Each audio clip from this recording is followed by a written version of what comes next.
Tonight we're going to learn a little about one of the kings of Judah, Ahaz. The Bible tells us in the book of 2 Chronicles that he was 20 years old when he began his reign and continued for 16 years. There's a Hebrew manuscript and several Greek manuscripts that say he was 25. Regardless of his age, the Bible says that he did not do what was right in the eyes of Jehovah. He walked like other kings of Israel and worshipped false gods. There's one thing that stands out in Bible study, it's that Jehovah is a jealous God and does not tolerate idolatry. And that's exactly what this Judean king did.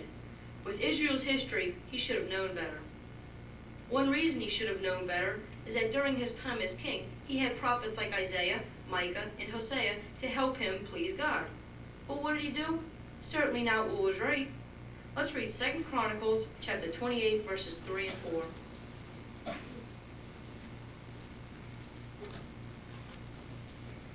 And he himself made sacrificial smoke in the valley of the son of Hinnom, and proceeded to burn up his sons in the fire, according to the detestable things of the nations that Jehovah had driven out from before the son of Israel.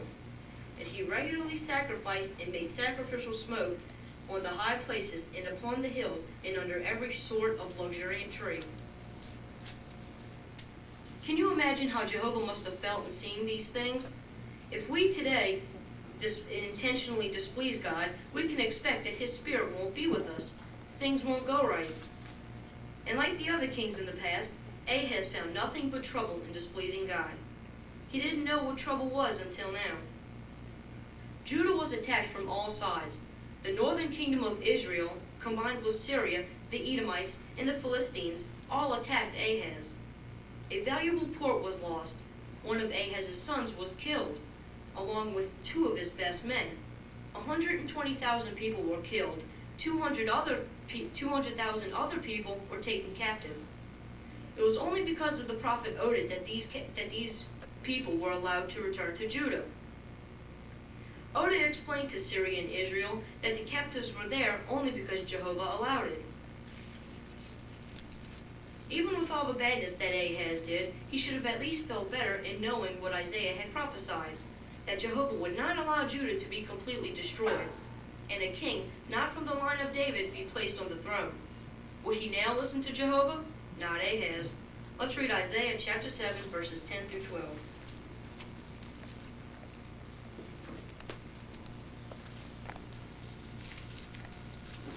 And Jehovah went on speaking some more to Ahaz, saying, Ask for yourself a sign from Jehovah your God, making it as deep as Sheol, or making it as high as the upper regions.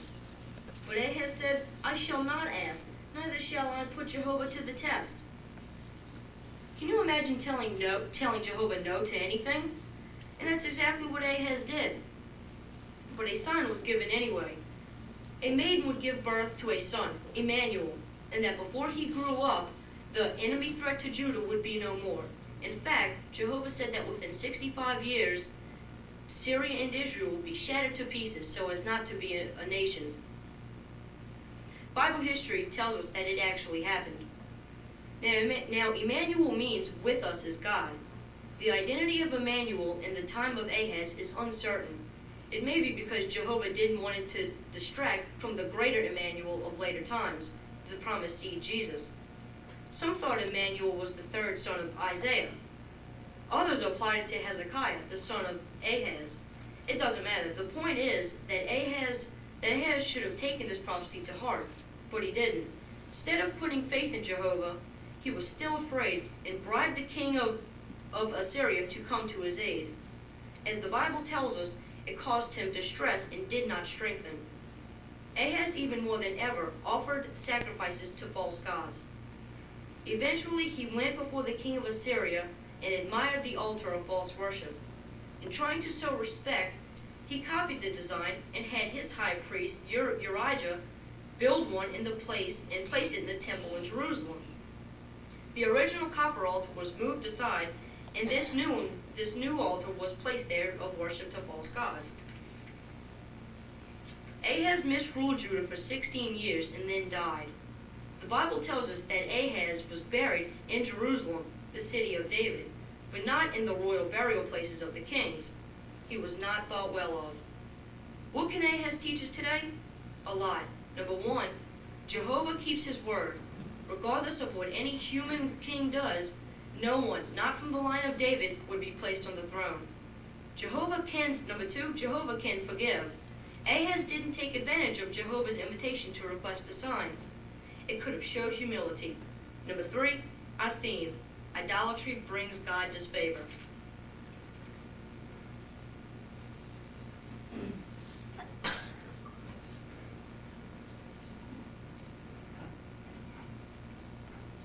Thank you, Brother Corey. We really enjoyed that. We had many reasons for enjoying your assignment.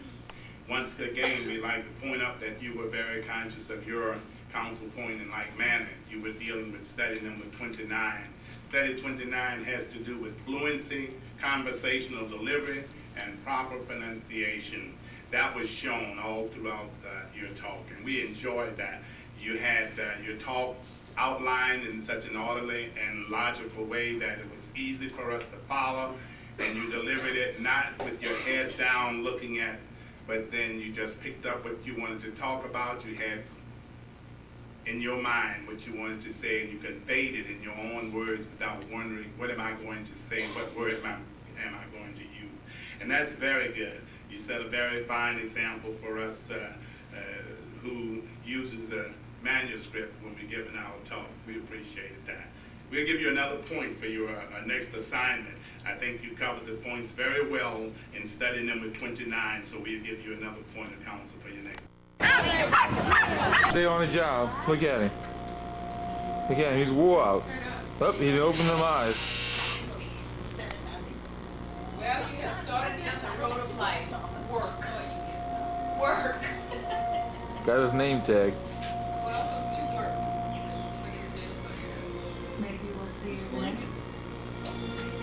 It's already gone and melting. Wait, did we get it? It was darn good. It's very good. Excellent cake. Totally fat. The cafe shut down and everybody just got to the windows. He was there long just to know about things. Look how happy he looks. I look back on it. When that cafe closed, the heart of the town just stopped. Y'all ever heard from Chama? I mean, is she It's better? funny how little things like this. But not. But I don't think so. Look at them as pitiful, sorry people. I had to go around, pull them out, and everybody, the big. A who? Oh, me. Never mind, you could go to sleep in that chair. We'll never get you up. How did they get the shoot in you, right? Well, yeah. It's the same size, huh? No, 10 and a half. Why don't you just turn it?